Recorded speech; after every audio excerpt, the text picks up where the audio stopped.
Le réseau Internet va-t-il changer notre mode de pensée? Thèse. Avec Internet, on entre dans le monde des réalités virtuelles, ce qui modifie complètement notre mode de pensée.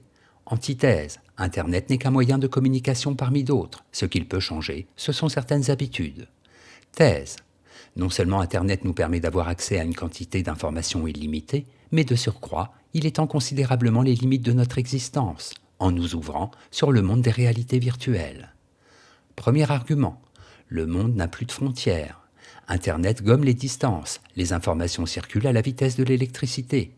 Le monde, comme l'avait prévu Marshall McLuhan, est devenu un village.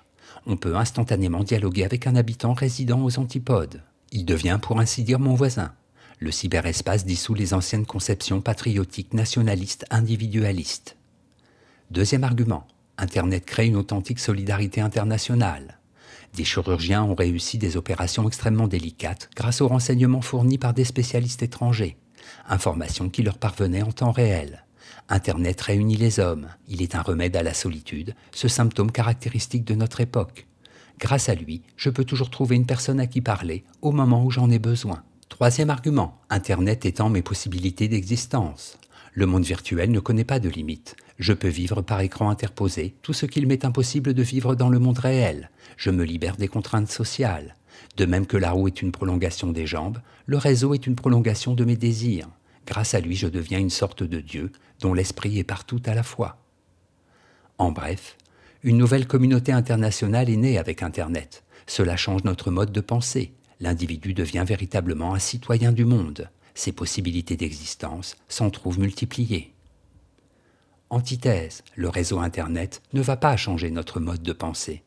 En effet, tous les nouveaux moyens de communication, de la roue à l'ordinateur, en passant par l'imprimerie, ont modifié les comportements et certaines habitudes, mais non le mode de pensée des hommes. Premier argument, les découvertes de Freud ne doivent rien au téléphone. En 1895, Freud se fait installer le téléphone. Cet événement ne revêt pour lui qu'un intérêt pratique. On peut en dire tout autant de l'ordinateur. Pour le chercheur, il ne modifie en rien la manière de concevoir son travail scientifique. Il n'est qu'une machine qui le décharge de certaines tâches fastidieuses, mais non de la nécessité de résoudre par lui-même les problèmes auxquels il est confronté. Deuxième argument, la technique n'est pas la pensée. C'est toujours l'homme qui, parce qu'il pense, invente de nouveaux moyens techniques. Ces moyens évoluent, la manière dont l'esprit humain travaille demeure identique. Si Newton était né au XXe siècle, il aurait employé son intelligence à résoudre de nouveaux problèmes, mais sa manière de penser n'aurait pas été fondamentalement différente. Troisième argument, Internet n'est qu'un nouveau moyen de communication. Chaque innovation technique provoque la peur ou l'admiration de ceux qui en sont les témoins. Le temps passant, on s'aperçoit que les problèmes concernant l'homme restent les mêmes. Si Internet change certaines habitudes, il ne modifie pas les modes de pensée. En bref, les techniques évoluent, la pensée demeure. Ce sont toujours les mêmes buts que l'homme vise, même si les moyens qu'il utilise pour les atteindre évoluent.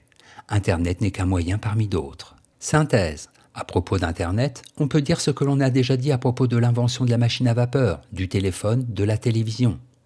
On croit à un bouleversement radical des modes de pensée, alors qu'on n'assiste qu'à une modification des habitudes. Les Romains ne connaissaient ni l'imprimerie ni le téléphone. Ce n'est pas pour autant que leur mode de pensée était radicalement différent du nôtre. La technique, notamment celle appliquée à la communication, trouble le regard que l'Occident a sur sa propre histoire. L'imprimerie a sans doute permis une plus large diffusion du savoir. Ce n'est pas elle qui a favorisé la constitution de ce savoir. La seule chose que l'on peut craindre au sujet du réseau Internet, c'est qu'il conduise certains esprits à confondre le réel et le virtuel, à ne vivre qu'au moyen d'écrans, lesquels n'ont ni âme, ni intelligence, ni sensibilité.